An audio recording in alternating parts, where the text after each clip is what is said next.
الحمد لله نحمده ونصلي على رسوله الكريم أما بعد கணித்திற்குரிய அல்லாஹ்வின் நல்லடியார்களே, இன்றைய தொழுகையிலே சூரா ஆல இம்ரான் ஓதப்பட்டது.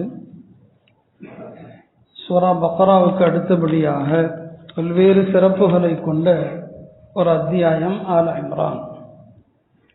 இந்த ஆல இம்ரானுடைய கடைசி 10 ஆயத்துகள் இன்ன ஃபீ ஹல்கிஸ் ஸமாவாதி வல் அர்த் என்று ஆரம்பித்து யா அய்யுஹல்லதீன ஆமனுஸ்பிரு என்று முடிகிற 10 ஆயத்துகள். நபி ஸல்லல்லாஹு அலைஹி வஸல்லம் அவர்கள் காலையிலே எழுந்ததும் தஹஜ்ஜுத் தொழுகைக்கு முன்னால் இந்த 10 ஆயத்துகளை ஓதுவாங்க. இப்னு அப்பாஸ் ரலியல்லாஹு அன்ஹு அவர்கள் ஒரு நாள் பெருமானாருடைய இரவு தொழுகையை பார்ப்பதற்கே அவங்க கூட படுத்திருந்தாங்க. ரசூல் ஸல்லல்லாஹு அலைஹி வஸல்லம் தூக்கத்திலிருந்து எஞ்சாங்க. எஞ்சதுமே அவர்கள் கண்ணை கசக்கிட்டு இந்த 10 ஆயத்தை ஓதுனாங்க. இந்த 10 ஆயத்தை ஓதிட்டு அதுக்கப்புறம் ஒரு துவா செய்வாங்க. அல்லாஹும்ம ஜஅல் ஃபீ கல்பி நூரா வ ஃபீ ஸம்இ நூரா, என்னுடைய இதயத்திலே ஒளி ஏற்படுத்துவாயாக, என்னுடைய செவிகளில் ஒளியை ஏற்படுத்துவாயாக, என்னுடைய பார்வையில் ஒளியை ஏற்படுத்துவாயாக, என்னுடைய வலப்புறத்தில் ஒளியை தருவாயாக, என்னுடைய இடப்புறத்தில் ஒளியை தருவாயாக, எனக்கு மேல் ஒளியை ஏற்படுத்துவாயாக, எனக்கு கீழ் ஒளியை ஏற்படுத்துவாயாக என்று ஒரு துவா செய்வாங்க. அதுக்கப்புறம் தான் உது செஞ்சுட்டு தொழுதாங்கன்னு வரும். அதுக்கப்புறம் தான் உது செஞ்சுட்டு தொழுகிறாங்க. எஞ்சதுமே இந்த 10 ஆயத்துகளை ஓதுவாங்க. இப்போ ரமலான்ல எல்லாருமே சஹருக்காக எழுந்திருக்கிறோம். பெரும்பாலானவர்கள் தஹஜ்ஜுத் தொழுகிறோம். ஒரு ஹதீஸை கேட்டால் குறைஞ்சது வாழ்க்கையில் ஒரு தடவை அமல் செஞ்சாங்க. அதனால நாளைக்கு எஞ்சிக்கிற எல்லாருமே இந்த 10 ஆயத்தை ஓதுங்க. ஒரு ஹதீஸை கேட்டால் ஒரு தடவை வாழ்க்கையில் அமல் செஞ்சாங்க. பெருமானாருடைய ஒரு சுன்னத்தை அமல் செஞ்சுட்டோம். வாழ்க்கையில் தொடர்ந்து அமல் செய்தால் அது ஒலிக்கு மேல் ஒலி, குறைஞ்சபட்சம் ஒரு தடவை. அப்போ இதை ஞாபகத்தில் வைத்து காலையில் எஞ்சதுமே உதுவெல்லாம் செய்கிறதுக்கு முன்னால் உதவெல்லாம் செஞ்சுட்டு பெருமானார் அப்படியே தூங்கி எஞ்சி ஓதுனாங்க. தூக்கத்திலிருந்து எஞ்சதும் கண்ணை கசக்கினாங்க, இந்த 10 ஆயத்துகளை ஓதுனாங்க. ஆக நாம் அதை அமல் செய்ய முயற்சிக்க வேண்டும். இந்த சூறாவுடைய கடைசி ஆயத்து, அதை பற்றியும் இன்னொரு ஆயத்தை பற்றியும் தான் இன்றைக்கு விளக்க போகிறேன். அல்லாஹ் தஆலா இந்த சூறாவுடைய கடைசி ஆயத்தில் வெற்றிக்கான 4 விஷயங்களை சொல்கிறான். லஅல்லக்கும் துஃப்லிஹூன், நீங்கள் வெற்றி பெற வேண்டுமானால் 4 விஷயம். யா அய்யுஹல்லதீன ஆமனுஸ்பிரு, ஈமான் கொண்ட மக்களே பொறுமையை கடைபிடியுங்கள். வஸாபிரு, பொறுமையில எதிரிகளையும் வென்று விடுங்கள். வராபிது, இதுக்கு பல அர்த்தம் இருக்குது, சொல்லுவேன் தஃசீர்ல. வராபித்துக்கு ஒரு அர்த்தம் விழிப்போடு இருங்கள், எச்சரிக்கையோடு இருங்கள். வத்தகுல்லாஹ், அல்லாஹ்வை அஞ்சிக் கொள்ளுங்கள். லஅல்லக்கும் துஃப்லிஹூன், நீங்க வெற்றி பெறுவீர்கள். இப்ப 4 விஷயத்தை அல்லாஹ் சொல்றான். முதல் விஷயம் இஸ்பிரு, பொறுமையாக இருங்க. குர்ஆன்ல அல்லாஹ் பொறுமையை பற்றி சொல்லக்கூடிய வசனங்கள் கணக்கு வழக்கே கிடையாது. இன்றைக்கு ஓதப்பட்ட ஆல இம்ரான்ல எத்தனை வசனங்கள் பொறுமை தக்வா, பொறுமை தக்வா, இதை பற்றி தான் அல்லாஹ் சொல்றான். பொறுமையோடு இருந்து நீங்கள் இறையச்சத்தை கடைபிடித்தால் அதுதான் வலிமையான காரியம். நீங்கள் பொறுமையை இறையச்சத்தை கடைபிடித்தால் எதிரிகளுடைய சூழ்ச்சியை அல்லாஹ் தவிடுபடி ஆக்குவான். அவ்வளவு வசனங்கள் இன்று ஓதப்பட்டதிலே வரும். ஏன் இந்த தலைப்பு எடுத்தோன்னு சொன்னா, இன்றைக்கு நாம் வாழக்கூடிய சூழ்நிலையில இந்த பொறுமை நமக்கு மிக அவசியமாக தேவைப்படுது, ரொம்ப அவசியம். ஏன்னா எதிரிகள் நம்மை ஆத்திரமூட்டக்கூடிய, கோபப்படுத்தக்கூடிய பலவிதமான சூழ்ச்சிகளை செஞ்சுட்டு இருக்கிறான். பலவிதமான சூழ்ச்சி. இந்த நேரத்தில் நமக்கு ரொம்ப நிதானம் தேவை. நாம் சமூக வலைத்தளங்களில் எழுதுவதாக இருந்தாலும் சரி, அல்லது ஏதேனும் வாய்ஸ் மெசேஜாக பதிவு செய்வதாக இருந்தாலும் சரி, இந்த காலகட்டம் ரொம்ப பொறுமையாக இருக்க வேண்டிய காலகட்டம். பொறுமையை கொண்டுதான் எதிரிகளுடைய சூழ்ச்சியை முறியடிக்க முடியும். ஏன்னா நம்முடைய எதிரிகள் முஸ்லிம்களை வைத்தே நம்மை ஆத்திரப்படுத்தக்கூடிய பல சூழ்ச்சிகளையும் செய்யறாங்க. வேலூர் இப்ராஹிம் மாதிரி சில பேரை பேச வைத்து, அந்த ஆள் பேசுறதை கேட்டால் நமக்கே கோபம் தான் வரும், சொல்லக்கூடாது, அந்த அளவுக்கு கோபம் வரும் அவனுடைய பேச்சுக்கள் எல்லாம். ஒவ்வொரு காலகட்டத்திலையும் முனாஃபிக்குகள் இருப்பாங்க.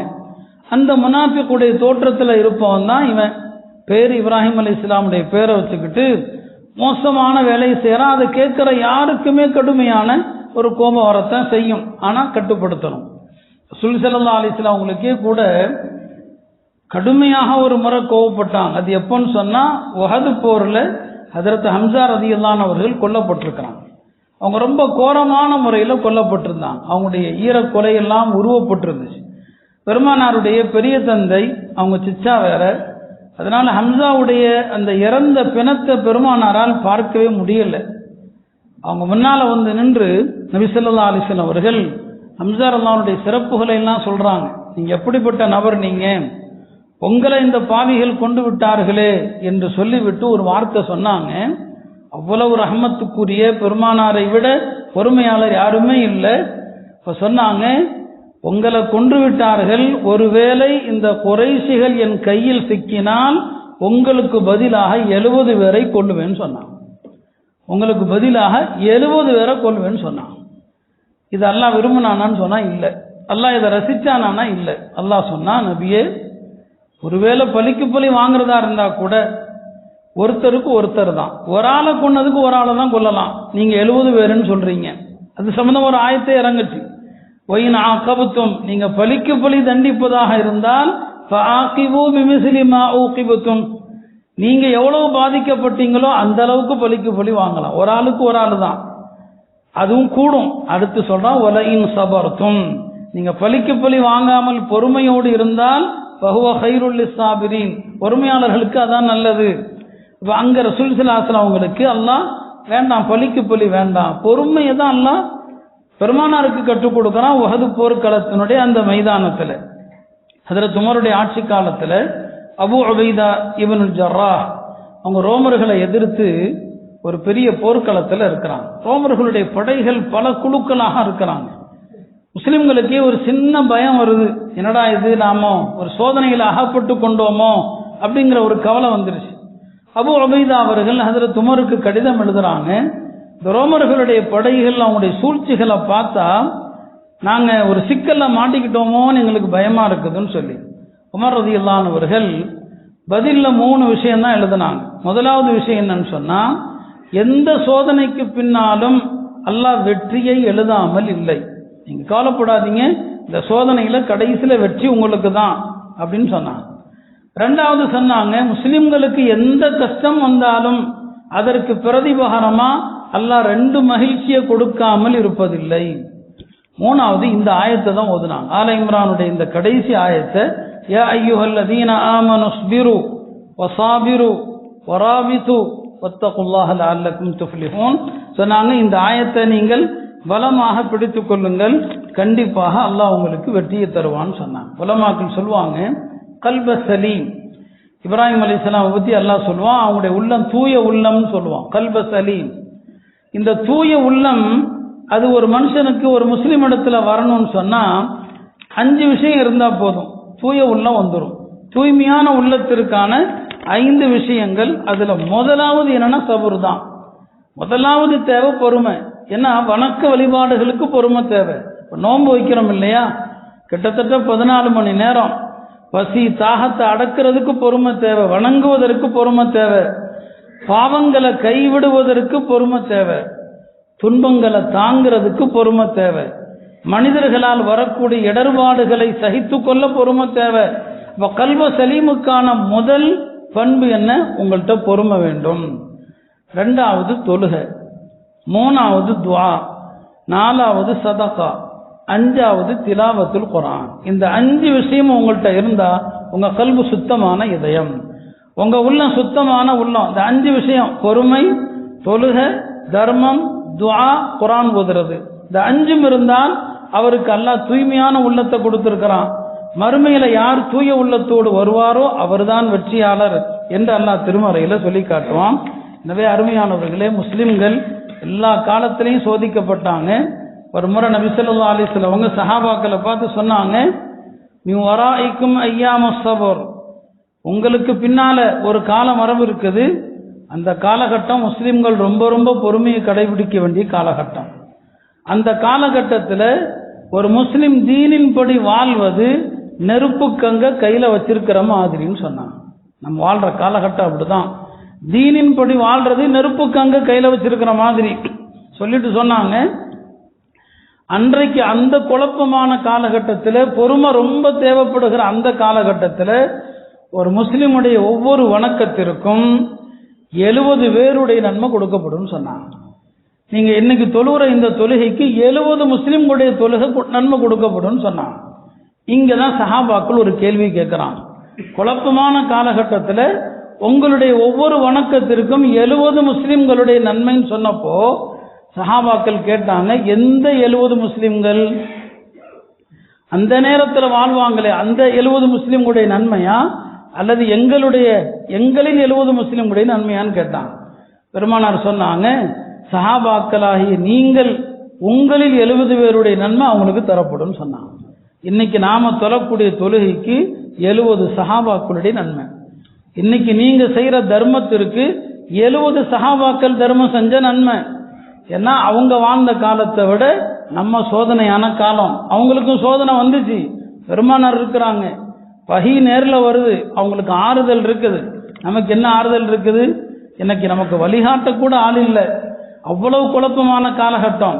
இந்த காலகட்டத்தில் வணக்கத்தினுடைய ஒவ்வொன்றுக்கும் 70 முஸ்லிம்களுடைய நன்மை இருக்கும்னு சொன்னாங்க. எனவே அருமையானவர்களே, எல்லா காலத்திலையும் சோதனைகள். குர்ஆன்ல 30வது ஜுஸுல உஹ்தூத் நெருப்பு குண்டத்தில் வீசப்பட்டவர்களை பத்தி அல்லாஹ் சொல்லுவான். வஸ்ஸமாஇ ஸாத்தில் புரூஜ். அதுல ஒரு அரசன் ஈமான் கொண்ட எல்லாத்தையும் நெருப்பு குண்டத்தில் போடுவான். கடைசியில் ஒரு அம்மா, அந்த அம்மாவும் நெருப்பு குண்டத்தில், அந்த அம்மாவும் ஈமான் கொண்ட பெண்மணி, ஈமானை விட மாட்டாங்க. உழலாம் நினைக்கிற நேரத்தில் கை குழந்தை, அந்த குழந்தையை பார்க்கும்போது அந்த அம்மாவுக்கு ஒரு தயக்கம், விழலாமா வேண்டாமான்னு சொல்லி. அப்போ அந்த குழந்தைய எல்லாம் பேச வைப்பான். அந்த குழந்தை சொல்லும், யா உம்மா இஸ்பிரி, என் அருமை தாயே பொறுமையை கடைபிடியுங்கள், இந்த நெருப்பை விட நரக நெருப்பு மோசமானதுன்னு சொல்லி அந்த அம்மாவும் நெருப்புல ஈமானுக்காண்டி குதிச்சிருவாங்கன்னு வருது. எனவே எல்லா நிலைகளிலும் பொறுமை. நோய்கள் வந்தா பொறுமை. பெருமானாருடைய காலத்துல ஒரு பெண்மணி இருந்தாங்க, கருப்பு நிற பெண்மணி. அந்த அம்மாவுக்கு வலிப்பு நோய் வந்துடும். வந்தா அப்படியே விழுந்துருவாங்க. அவங்களுடைய ஆடைகள்லாம் விலகிரும். அவங்க நபி ஸல்லல்லாஹு அலைஹி வஸல்லம் அவங்கள்ட்ட வந்து, யா ரசூலல்லாஹ், என்னுடைய நோய் குணமாகிறதுக்காண்டி துவா செய்யுங்க. ரசூல் ஸல்லல்லாஹு அலைஹி சொன்னாங்க, நான் விரும்பினா உனக்காண்டி துவா செய்யற நோய் குணமாயிடும். இந்த நோயை நீ சகித்து கொண்டால் உனக்கு சொர்க்கத்தில் உயர்ந்த பதவி. ரெண்டுல எது வேணும்? பந்தமா சொன்னாங்க, எனக்கு இந்த நோய் இருந்தாலும் பரவாயில்லை, சொர்க்கமே எனக்கு போதும், இந்த நோயோட நான் வாழ்ந்துக்கிறேன். ஆனா எனக்காண்டி ஒரு துவா செய்யுங்க, நான் இந்த நோயில விழும்போது என்னுடைய ஆடைகள் விலகக்கூடாது, அந்த பெண்ணுடைய கற்பொழுக்கம் அது, என்னுடைய துணி விலகாம இருக்க துவா செய்யுங்க. பெருமானார் துவா செஞ்சாங்க. அல்லாஹ் தஆலா இந்த ஆயத்துல முதலாவது விஷயம் சபூர், இஸ்பிரு, பொறுமையா இருங்க. ரெண்டாவது சொல்றான் ஒசாபிரு. ஒசாபிருக்கு என்ன அர்த்தம்? அதுவும் சபூர்ல இருந்தா வருது. சாதாரண பொறுமை இல்லை, எதிரிகளை விட பல மடங்கு பொறுமையை கடைபிடிங்கள். எதிரி கொஞ்சம் பொறுமையா இருந்தா நீங்க அதை விட பல மடங்கு பொறுமையை கடைபிடிங்க. மூணாவது விஷயம் ராபித்து. ராபித்துக்கு என்ன அர்த்தம்? பல அர்த்தம் சொல்லுவாங்க. அதுல ஒரு கருத்து, விழிப்புணர்வோடு இருங்கள். எல்லா காலத்திலும் முஸ்லிம்கள் எச்சரிக்கையா இருக்கணும். எதிரி நம்மை ஏமாலியாக நினைச்சிடவே கூடாது. இதான் பெருமானார் சொன்னது. எதிரி நம்மை ஏமாலின்னு நினைச்சிடக்கூடாது. இந்த விஷயத்துலதான் முஸ்லிம்கள் பெரிய தவறு செஞ்சாங்க. ஒரு 1000 ஆண்டு காலங்கள் இந்த உலகத்தை ஆட்சி செய்தவர்கள் கடந்த 400 வருஷமாகத்தான் உலகத்துல ஒரு ஏமாந்த சமுதாயமா இருக்கிறோம். இந்தியாவில் ஆங்கிலேயர்கள்ட்ட இருந்து நாட்டை நம்ம தான் பாதுகாத்தோம், நாம தான் தியாகங்கள் செஞ்சோம், உயிர் பொருள் அத்தனையும் செஞ்சோம். ஆனா அடுத்து இந்த நாட்டை யார் ஆளுவதுங்கிற பிரச்சனை வந்தப்போ நாம எச்சரிக்கை இல்லாம இருந்துட்டோம், விழிப்புணர்வு இல்லாம இருந்துட்டோம். அதனுடைய விளைவு தான் இந்த நாட்டுக்கு முழு உரிமை பெற்ற ஒரு சமுதாயம், இந்த நாட்டுக்கு முழு அதிகாரம் பெற்ற ஒரு சமுதாயம் இன்னைக்கு தன்னுடைய உரிமைக்காக போராடுது. இந்த நாட்டில் வாழ்வதற்கான குடியுரிமைக்கான பிரச்சனையை இந்த உம்மத்து சந்திக்குதுன்னு சொன்னா விழிப்புணர்வு இல்லை. அல்லாஹ் சொல்றான், வராபித்து, எச்சரிக்கையாக இருங்க, விழிப்புணர்வோடு இருங்க. இதெல்லாம் காலங்காலமாக சொல்லப்பட்ட நேரத்தில் நாம விழிப்புணர்வோடு இல்லை. இதே தான் பர்மாலையும் நடந்துச்சு. அங்கேயே அன்றைக்கு பெரியவங்க எல்லாம் சொன்னாங்க, உங்களுக்கு ஆபத்திற்கு எச்சரிக்கையா இருங்கன்னு சொல்லி. இந்த மக்கள் நம்பல, அப்படிலாம் நடக்கவா செய்யும்னு சொல்லி 80களில் ஆரம்பித்தது அங்க குடியுரிமை பிரச்சனை. அந்த பிரச்சனை தீவிரம் அடைந்தது 2010. இதே போலதான் இந்த அரசு இப்போது கொண்டு வந்திருக்கிற சிஏஏ. நீங்க நினைக்கலாம் இன்னைக்கு நாளைக்கு பிரச்சனை உடனே வராதுதான், இன்னைக்கு நாளைக்கு வராது. என்ன வந்து ரொம்ப அசால்ட்டா இருப்போம். பாத்தீங்களா, பெருசா சொன்னாங்க ஒண்ணும் இல்லை, எல்லாம் பயமுறுத்தினாங்க ஒண்ணும் இல்லை. இதனுடைய தாக்கம் ஒரு 4 நூற்றாண்டுகளுக்கு பின்னால அல்லாஹ் பாதுகாக்கணும். நான் சாபமா சொல்லல. இந்த சூழ்ச்சியினுடைய பின்னணி இதே மாதிரி தொடர்ந்தா ஒரு 25 வருஷத்துக்கு பின்னால இந்த சமூகத்துல முக்காவாசி பேர் அகதிகளா இருப்பாங்க. இது அப்படிதான் நடந்துச்சு. இதே பர்மால நடந்தது 80களில் இது வந்துச்சு. அப்ப அன்னைக்கு அவங்க கொஞ்சம் கவனம் இல்லாம இருந்தாங்க. 2010 அதனுடைய விளைவு சந்திச்சாங்க. இன்னைக்கு அங்குள்ள பல லட்சம் முஸ்லிம்கள் பங்களாதேஷ்ல அகதிகளா இருக்கிறாங்க, இந்தியாவில் அகதிகளா இருக்கிறாங்க, உலகத்தின் பல பகுதிகளில் அகதிகளா இருக்கிறாங்க. என்றைக்குமே சூழ்ச்சி அப்படிதான் வேலை செய்யும். இன்னைக்கு அதான் கொண்டு வந்திருக்கிறான். இந்த சட்டம் படிப்படியா அடுத்து எத்தனை வருஷத்துல என்ன விளைவுகளை தரும்னு தெரியல. நாம சுதாரிப்பு இல்லாம இருந்தோம். சரியான கல்வியை இந்த சமூகத்துக்கு கொடுக்கல. அதிகாரத்துக்கு போகிற பதவிகளுக்கு போகிற படிப்பை நாம தேர்வு செய்யல. உலக கல்வியும் இல்லை, மார்க்க கல்வியும் இல்லை. இன்றைக்கு எல்லாவற்றிலும் பிரச்சனைகளை நாம சந்திக்கிறோம். வராபித்துங்கிற அல்லாஹ்வுடைய கட்டளையை மறந்தோம். எச்சரிக்கையோடு இருங்கள், விழிப்போடு இருங்கள், அதை மறந்தோம். இன்னைக்கு எல்லா சோதனையும் சந்திக்கிறோம். இனிமேலாவது விழிப்போடு இருக்க அல்லாஹ் தௌஃபீக் செய்யட்டும். இனிமேலாவது இந்த சமுதாயம் ஒற்றுமையை கடைபிடிக்கணும். எல்லா வகையிலையும் சண்டை பிரச்சனை மார்க்கத்தை நான் எப்போதுமே சொல்றது ஒண்ணுதாங்க. எப்போதுமே சொல்றேன். நேற்று கூட ஒருத்தர் என்கிட்ட கேட்டார், தன் மகனை, நான் பேரு ஊர்லாம் சொல்ல மாட்டேன், தன் மகனை ஒரு மதரசால சேர்க்கறத பத்தி கேட்டார். நான் சொன்ன பதில் என்ன தெரியுமா? என்னை பொறுத்த வரைக்கும் எல்லாருமே முஸ்லிம்கள். மார்க்கத்தை ஒவ்வொருத்தரும் ஒவ்வொரு விதத்துல புரிஞ்சிருக்கிறாங்க. நீங்க எந்த மதரசாவை சொல்றீங்களோ அந்த மதரசாவையும் நான் மதிக்கிறேன், அதனுடைய பெரியவங்களையும் நான் மதிக்கிறேன். ஆனால் அவர்கள் சில விஷயங்கள்ல தவறான கோட்பாடு. என்ன தவறான கோட்பாடு? தப்லீக்காரங்களா அவங்க சுன்னத் ஜமாத் இல்லை, தேவபந்திகளா சுன்னத் ஜமாத் இல்லை, இவங்க காஃபிர் அவங்க காஃபிர்னு சொல்லக்கூடிய ஒரு கூட்டம். உங்க பையன் அங்க போய் அந்த நிலைமையை தேர்ந்தெடுத்து வந்துடுறாங்க. உங்க பையன் அங்க போனா நாளைக்கு எனக்கே சலாம் சொல்ல மாட்டான்னு சொன்னேன். நான் எல்லாருக்கும் சலாம் சொல்லுவேன். என்னை பொறுத்தவரைக்கும் எல்லாரும் முஸ்லிம்கள். மார்க்கத்தை விளங்குறதுல சின்ன சின்ன வித்தியாசம். முஸ்லிம்கள் எல்லாருமே பாஸ் தாங்க. பாஸ் மார்க் எடுத்தவங்கள வித்தியாசம் இருக்குல்ல, 40, 50, 60, 70 இருக்கிற மாதிரி ஹிதாயத்துடைய நேர்வழியினுடைய தரங்கள் வேறு. அவ்வளவுதான். எல்லாரும் சொர்க்கத்துக்குரியவங்க தான். யாரை பார்த்தா நான் சலாம் சொல்லுவேன். எனக்கு அவன் பரேலுவியா அது இதெல்லாம் எனக்கு கிடையாது. நான் ஒரு கொள்கையில் இருக்கிறேன், தேவபந்துடைய பெரியார்களுடைய அந்த நிலைப்பாட்டில் இருக்கிறேன். ஆனா அதே நேரத்தில் அடுத்தவங்களை வேற கொள்கை சார்ந்தவங்களை நான் திட்டுறது வழிகேடர்கள் என்றெல்லாம் நான் ஒருபோதும் சொன்னதில்லை. இதை சொன்னது அவருக்கு புரிஞ்சு போச்சு. இதுக்கு மேலே நீங்க யோசிச்சுங்க அங்க சேர்க்கிறதா இல்லையான்னு சொல்லி. அதனால விழிப்புணர்வுல உம்மத்து தனக்கு மத்தியில் உள்ள கருத்து வேறுபாடுகளை மறந்து யார் எந்தெந்த நிலையில இருக்கிறீங்களோ அப்படியே இருங்க. பொது விஷயத்துல எல்லாரும் ஒன்றுபடுங்க. இந்த விழிப்புணர்வு உம்மத்துல வரணும். அப்பதான் வெற்றி, அப்பதான் இந்த உம்மத்துக்கு ஈடேற்றோம். இனிமேலும் சண்டை பிடிச்சுக்கிட்டு இருந்தோம்னு சொன்னா இந்த உம்மத்து சந்திக்க போகிற விளைவுகள் கணக்கில்லாத எண்ணிலடங்காத விளைவுகள். வராபி தூக்கு இன்னொரு அர்த்தம் இதை சொல்லி முடிச்சிடுறேன். வணக்க வழிபாடுகள்ல உறுதியோடு இருங்கள்.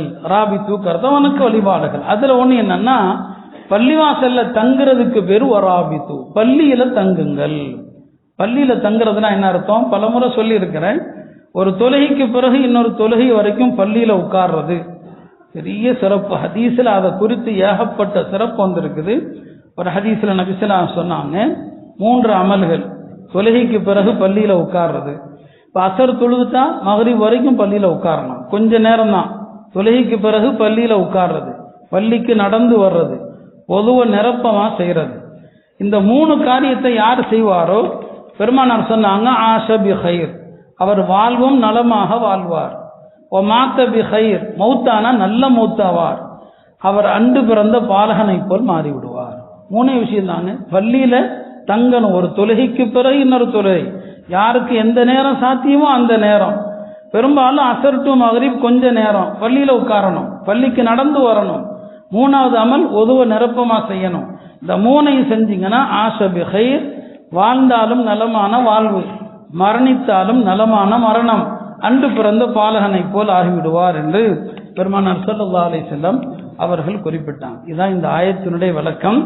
4 விஷயங்கள். 4வது விஷயம் வத்தகுல்லாஹ், எல்லா நிலைகளிலும் அல்லாஹ்வை அஞ்சுங்கள், லஅல்லகும் துஃப்லிஹூன் என்று நபி ஸல்லல்லாஹு அலைஹி வஸல்லம் சொன்னாங்க. அருமையானவர்களே, இன்னொரு ஆயத்தும் இந்த சூறாவில் ஓதப்பட்டது. அதையும் சுருக்கமா சொல்ற, அது யூதர்களை பத்தி வருது. யூதர்கள் அல்லாஹ்வுடைய வாக்குறுதியை, அல்லாஹ்வுடைய ஒப்பந்தத்தை அற்ப விலைக்கு விற்றார்கள் என்று அல்லாஹ் சொல்றான். அற்ப விலைக்கு வித்தாங்க. மறுமையில அல்லாஹ் அவங்களோடு பேச மாட்டான், அல்லாஹ் அவங்கள பார்க்க மாட்டான், அல்லாஹ் அவங்கள தூய்மைப்படுத்த மாட்டான் என்று அல்லாஹ் சொன்னான். அல்லாஹ் அவங்கள்ட்ட பேச மாட்டான், அவங்கள அல்லாஹ் பார்க்க மாட்டான், அவங்கள தூய்மைப்படுத்த மாட்டான்னு வருது. என்ன அவங்க செஞ்சாங்க? மதீனால வாழ்ந்த சில யூதர்கள் பெருமானாருடைய குணாதிசயங்களை தௌராத்துல பார்த்த மாதிரியே பெருமானாரும் இருந்தாங்க. அப்ப நபி உண்மைதான், இவங்க சத்தியம் தான், இவங்க உண்மையான நபி தான் சொல்லி ஏற்றுக்கொண்டாங்க. மதீனால ஒரு பெரிய பணக்காரன் இருந்தான், யூத பணக்காரன் காபுல் அஷ்ரஃப். அந்த காபுல் அஷ்ரஃப் அந்த யூதர்களை எல்லாம் கூப்பிட்டு இந்த நபியை பத்தி என்ன சொல்றீங்கன்னு கேட்டான். இல்ல வேதத்துல என்ன இருக்குதோ அதெல்லாம் அவர்கிட்ட இருக்குது, அவர் உண்மையான நபி தான் சொல்லி.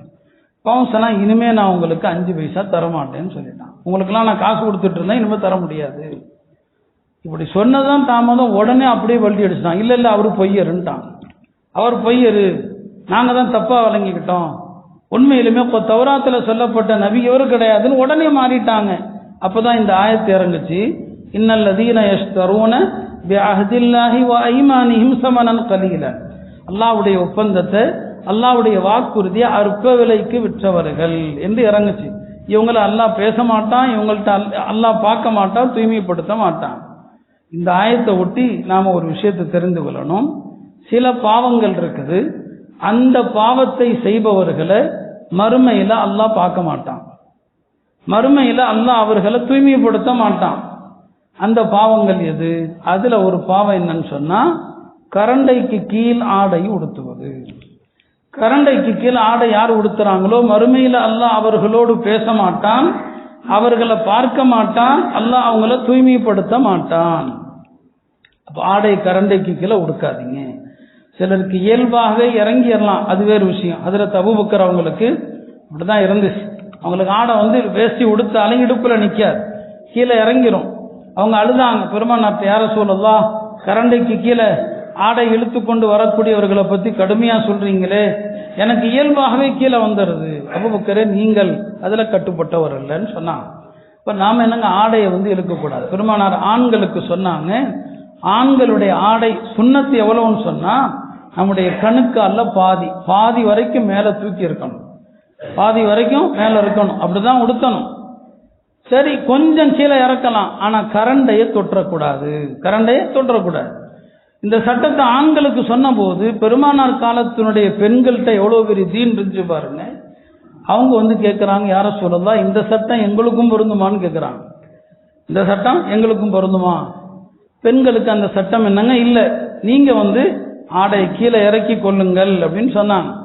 ஆடையை கீழே இறக்கு. அப்போ யார் கரண்டை வரை ஆடை உடுத்தி இருக்கிறாரோ, அது லுங்கி ஆனாலும் சரி, பைஜாமாவானாலும் சரி, பேண்ட் ஆனாலும் சரி, நீங்க கரண்டைக்கு மேலதான் நீங்க தைக்கணும், கரண்டைக்கு மேல. அவரை அல்லாஹ் பார்க்க மாட்டான், தூய்மைப்படுத்த மாட்டான். ரெண்டாவது யார்?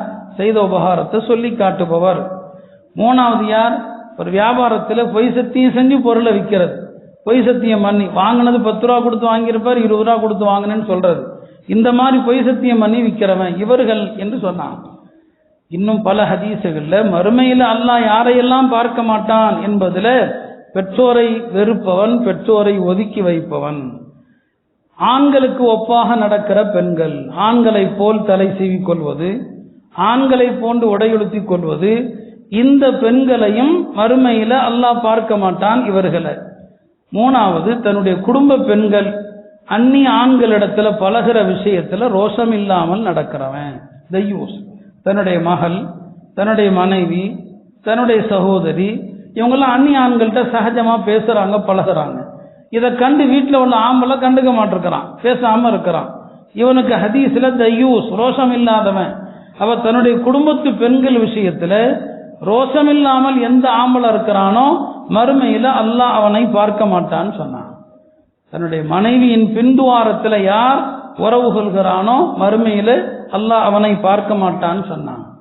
யார் சுய இன்பத்தில் ஈடுபடுகிறானோ மறுமையில அல்லாஹ் அவனை பார்க்க மாட்டான். சில நேரங்கள்ல வாலிபர்கள் அந்த தவறை செஞ்சிடலாம், ஹதீஸ்ல அது கடுமையா கண்டிக்கப்பட்டிருக்கு. தன்னுடைய இச்சையை கட்டுப்படுத்த முடியாம யார் சுய இன்பத்தில் ஈடுபடுகிறானோ அவனையும் மறுமையில் அல்லாஹ் பார்க்க மாட்டான், தூய்மைப்படுத்த மாட்டான்னு சொன்னாங்க. இந்த மாதிரி பல பாவங்கள் இருக்குது. அந்த பாவத்தை செய்பவர்களுக்கான மறுமையில கடுமையான தண்டனை. அல்லாஹ் அது போன்ற பாவங்களை விட்டு நம்மை பாதுகாப்பானாக. திருக்குர்ஆனுடைய விளக்கத்தை அல்லாஹ் நம் அனைவருக்கும் தந்தல்வானாக. வாஹிரு தஅவானா அல்ஹம்துலில்லாஹி ரப்பில் ஆலமீன்.